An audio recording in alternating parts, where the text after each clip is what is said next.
अस्सलाम वालेकुम ख़वातीन और हज़रात, मैं हूं आपका मेज़बान सभी। तो आज के नए प्रोग्राम में हम आपको वेलकम कहते हैं। दोस्तों, आज भी हमारे पास बहुत इंटरेस्टिंग न्यूज़ हैं, बहुत ज़बरदस्त खबरें हैं। लेकिन सबसे पहले हम बात करेंगे कुबरा खान के बारे में। कुबरा खान की अभी एक बर्थडे की वीडियो रिलीज़ हुई है, जिसमें हैरानकुन बात यह है कि उनकी बर्थडे सेलिब्रेट कर रहे हैं बॉलीवुड के एक्टर्स। जी हाँ, हैरानी की बात है ना, पाकिस्तानी सेलिब्रिटीज़ और सेलिब्रेशन इंडिया वाले कर रहे हैं। अब उनकी बर्थडे कौन से बॉलीवुड के सेलिब्रिटीज सेलिब्रेट कर रहे थे वो मैं आपको बताता हूँ। अब सैफ अली खान है, बॉलीवुड के बहुत बड़े सुपरस्टार हैं। जिस तरह आमिर खान है, शाहरुख खान है, सलमान खान है, इसी तरह सैफ अली खान भी बहुत बड़े स्टार हैं। उनकी वालिदा शर्मिला टैगोर और उनकी बेटी सारा अली खान। अब शर्मिला टैगोर इस वजह से मशहूर नहीं है कि वो सैफ अली खान की वालिदा हैं, बल्कि वो जवानी में बहुत बड़ी सुपरस्टार थी और अभी भी वो कुछ फिल्म में गेस्ट अपीयरेंस करती रहती हैं। लेकिन उन्होंने मैरिज के बाद अपना शोबिस का करियर जो है वो ख़त्म कर दिया था। उन्होंने कहा था मैं ब्रेक ले रही हूँ, मैं शादी के बाद अब शोबिस को नहीं लेके चल सकती। और उनकी बर्थडे पर मौजूद थी सारा अली खान। सारा अली खान भी बहुत बड़ी बॉलीवुड की स्टार हैं और वो बहुत बड़े स्टार की बेटी भी हैं। अब उनके बारे में ये कहा जाता है कि वो बहुत डाउन टू अर्थ हैं, उनमें बिल्कुल गरूर नहीं है। उनकी वीडियोस आती रहती हैं कि वो बिल्कुल नॉर्मल सी गाड़ी में भी सफ़र कर लेती हैं और इवन रिक्शे में भी वो सफ़र कर लेती हैं। इसी वजह से फैंस उनको बहुत पसंद करते हैं कि इनमें बिल्कुल गरूर नहीं है, बिल्कुल एरोगेंस नहीं है और ये बिल्कुल डाउन टू अर्थ हैं। और सबसे अहम बात यह है कि सारा अली खान नवाब ख़ानदान की चश्म चराग हैं। अब ये पूरा ख़ानदान ही सुपरस्टार है। शर्मिला टैगोर की जो बेटी हैं सोहा अली खान, वो भी बहुत बड़ी सुपरस्टार हैं। फिर सैफ अली खान की जो पहली बीवी थी अमृता सिंह, वो भी बहुत बड़ी स्टार हैं। और अब उनकी जो सेकंड वाइफ है करीना कपूर, उनको तो कौन नहीं जानता, वो तो बहुत बड़ी सुपरस्टार हैं। बोलो मेरे बाबा भी जानते हैं। मेरे बाबा भी उनको बहुत अच्छे से जानते हैं। अब ये तो हमने बात कर ली बॉलीवुड के स्टार्स की। अब बात करते हैं कुबरा खान के बारे में। कुबरा खान पाकिस्तान की बहुत अच्छी और बहुत बड़ी एक्ट्रेस हैं और उनका भी एक ड्रामा चल रहा है डॉक्टर बहू, जो कि पाकिस्तान के साथ साथ इंडिया में बहुत ज़्यादा देखा जा रहा है। इंडियन सेलिब्रिटीज़ और एक्टर्स भी उस ड्रामे की रील्स इंस्टा पर हो या यूट्यूब पर हो, कहीं भी हो, उस पर कमेंट्स करती रहती हैं और अपने प्यार का इजहार करते रहते हैं। और शर्मिला टैगोर भी उस ड्रामे को बहुत पसंद कर रही हैं और उस ड्रामे के नीचे कॉमेंट्स अच्छे अच्छे करती रहती हैं। शायद इसी वजह से वो कुबरा खान की बर्थडे पर मौजूद थी। अच्छा, अभी पिछले दिनों शहजाद नवाज की एक बात वायरल हो रही थी, लेकिन मैं पहले आपको शहजाद नवाज के बारे में बताता चलूँ।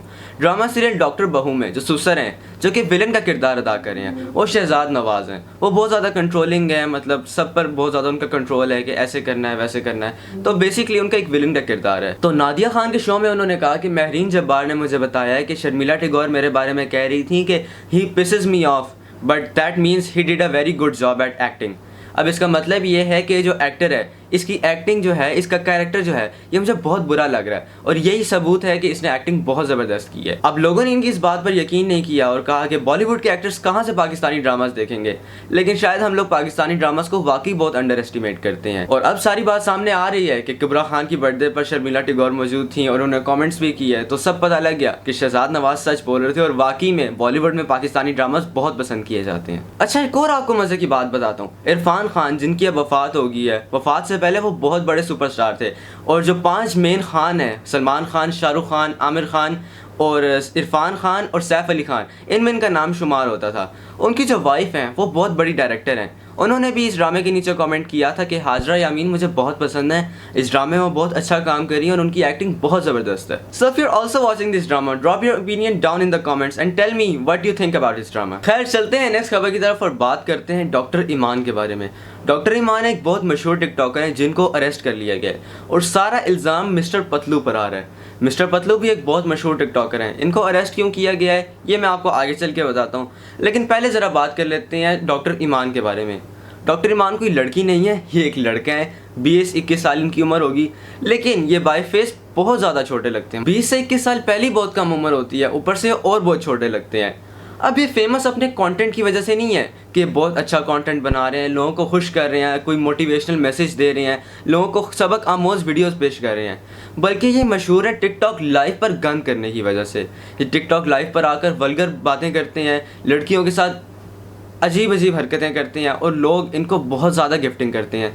लोग इनको शेयर भेज देते हैं। कोई आम 100-200 रुपये की गिफ्टिंग नहीं होती, अब एक शेयर 1.5 से 2 लाख रुपए का है, जो कि इनको एक टाइम में गिफ्ट हो जाता है सिर्फ एक सवाल की वजह से। जब ये लड़कियों से गंदे गंदे सवाल करते हैं, उनको गलत गलत पोज करने पर कहते हैं या उनको कहते हैं कि गलत डांस करो, और जब लड़कियां आगे से डांस करती हैं तो लोग इनको एक वक्त में लाखों लाखों रुपया दे देते हैं। और ये वही लोग होते हैं जिनसे कभी कहा जाए कि किसी गरीब की मदद कर दो या मस्जिद में कुछ पैसे दे दो तो वो कहते हैं हमारे हालात ही नहीं सही। अब इनको अरेस्ट इनकी गंदी बातों या इनकी गंदी लाइव स्ट्रीम्स की वजह से नहीं किया गया, बल्कि कहा जा रहा है कि इनकी मिस्टर पतलू के साथ लड़ाई थी, इनकी आपस में टसल थी, तो मिस्टर पतलू ने एजेंसीज को कहकर इनको अरेस्ट करवा लिया है। अब लोग ये कह रहे हैं कि मिस्टर पतलू की बहुत पहुंच है, उनकी बहुत बातचीत है, जो उन्होंने एजेंसीज को कहकर डॉक्टर ईमान को अरेस्ट करा लिया है।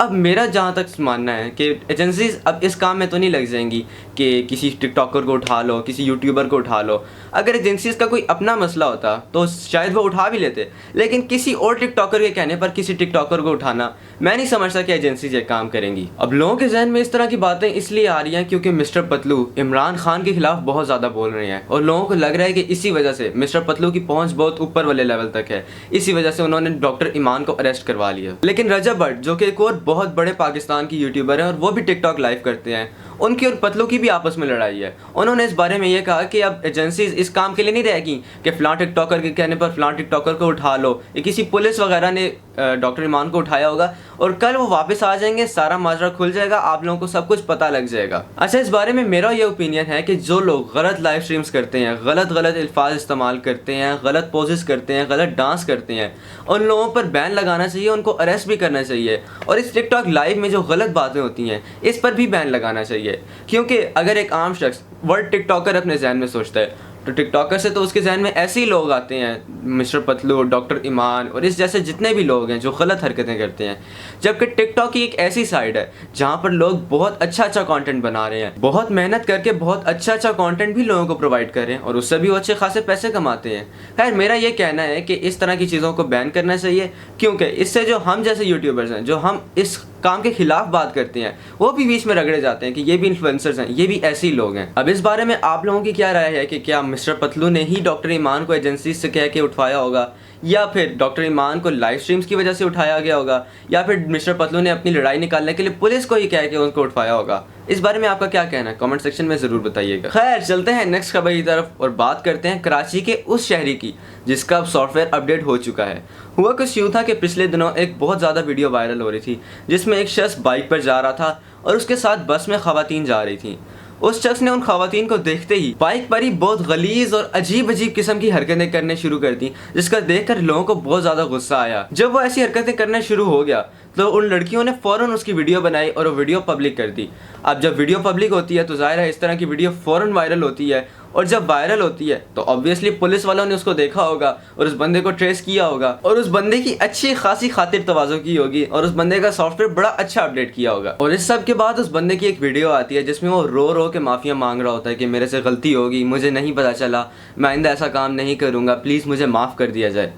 अब सोचने की बात तो ये है, जब उस शख्स को पता था कि मैं जब ऐसी हरकतें करूंगा तो मेरा एट दी एंड इंजाम तो ऐसे ही होना है, और उस शख्स की एज थी 40 से 45, तो जाहिर है वो मैरिड होगा, उसके बच्चे होंगे, तो उसको ये बात जहन में रखनी चाहिए थी कि मेरी भी बेटी है, मेरी भांजियाँ भांजे हैं, मेरी माँ है, मेरी बहन है, तो रोड पर अगर उनके साथ कोई ऐसी हरकत करे तो उसको जाहिर है अच्छा तो नहीं लगेगा। तो हर शख्स को अपने आप पे रख के बात सोचनी चाहिए कि अगर मेरे साथ कोई ऐसा करे या मेरे घर वालों के साथ ऐसा करे तो मुझे कैसा फ़ील होगा। अब मैं बाज़ार जाता हूँ बाबा के साथ, तो बाबा मुझे पहले ही कह देते हैं जहाँ लड़कियाँ हों वहाँ से दूर से गुजरना है, आपने जो है अगर कोई बहुत ज़्यादा रश वाली जगह हो तो साइड से गुजरना है, अपने हाथों को बिल्कुल ऐसे करके गुजरना है, क्योंकि अगर आपको गलती से भी टच हो जाए तो ज़ाहिर है सबसे पहली बात गुनाह होता है, दूसरी बात वो आपको कह सकती हैं कि इसने मुझे हरास किया है। अब बेशक अगर आपकी इंटेंशंस वो नहीं थी, अगर आप उस तरह सोच के कुछ नहीं कर रहे थे, अगर जाने अनजाने में भी आपसे ऐसी गलती हो जाती है तो वो ख़वातीन तो यही सोचेंगी ना कि आपने उनको हरास किया, वो फिर पुलिस में बताएंगी या आपकी वीडियो बना लेंगी, पब्लिक कर देंगी, तो एट दी एंड बदनामी आपकी है, आपके ख़ानदान वालों की है। जब आपके ख़ानदान में कोई फीमेल उस वीडियो को देखेंगी तो क्या सोचेंगी आपके बारे में। आप सब लोगों का भी फ़र्ज़ बनता है कि आप लोग अपने बच्चों को ये बातें सिखाएँ, क्योंकि ये शख्स भी तो कभी बच्चा होगा ना, और अगर बचपन में इसके माँ बाप ने इसको ऐसी तरबियत की होती, इसको अच्छा बताया होता है कि ऐसे नहीं करना है, ऐसे करना है, तो आज ये हरकतें ये ना कर रहा होता। तो आप लोगों को ये करना चाहिए, अपने बच्चों को सिखाना चाहिए। तो बहरहाल मेरा तो इस बारे में यही कहना है कि जो भी ऐसी हरकत करता है शख्स, उसको ऐसे ही इंजाम होना चाहिए, उसका सॉफ्टवेयर अपडेट होना चाहिए, फिर उसकी माफ़ी की वीडियो बननी चाहिए ताकि वो ऐसा काम दोबारा करते हुए सोचे भी ना और दूसरों के लिए भी इबरत का निशान बने। इसके साथ ही आज की वीडियो यहीं पर ख़त्म करते हैं। उम्मीद है कि आपको आज की वीडियो अच्छी लगी होगी। अगर आपको अच्छी लगी है तो इस वीडियो को लाइक कीजिएगा, शेयर कीजिएगा और कमेंट में लिखिएगा कि आपको आज की खबरें कैसी लगी। और मुझे दीजिए इजाज़त। अल्लाह हाफिज़।